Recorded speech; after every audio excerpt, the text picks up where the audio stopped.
Hello दोस्तों, आप लोग कैसे हैं? आशा करती हूँ आप लोग अच्छे होंगे, स्वस्थ होंगे, मस्त होंगे।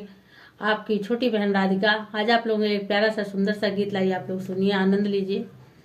जब भगवान श्री राम जो है अयोध्या से वन को गए थे, 14 वर्ष बाद फिर अयोध्या वापस आए, तो उस समय का ये गीत है। देखिए, पशु पक्षी सारे चहचहाने लगे, खिलखिलाने लगे और हरे पेड़ जो है फलों से लद गए।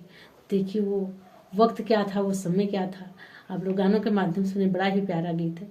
और कमेंट बॉक्स में जरूर बताइएगा गीत आप लोग को कैसा लगा।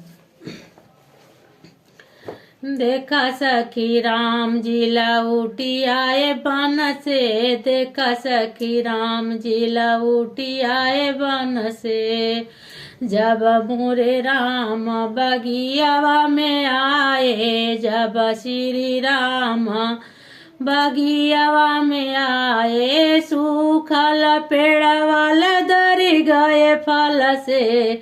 देखा श्री राम जी लौटी आए बन से, देखा श्री राम जी लौटी आए बन से। जब श्री राम कुआनवा पे आए, जब श्री राम कुआनवा पे आए, सूखल कुआं भरी गए जल से। देखा श्री राम जी लौटी आए बन से, देखा श्री राम जी लौटी आए बन से।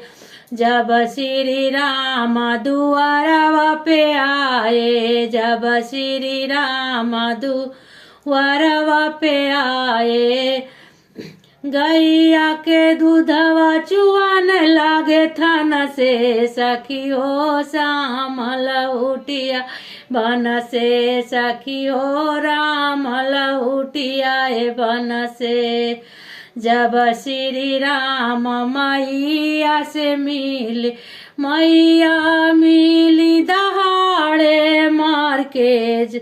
देखा सखी राम हो लौटी आए बन से, मैया जे मिली दहाड़े मार के। देखा सखी राम लौटी आए बन से, देखा सखी राम लौटी आए बन से।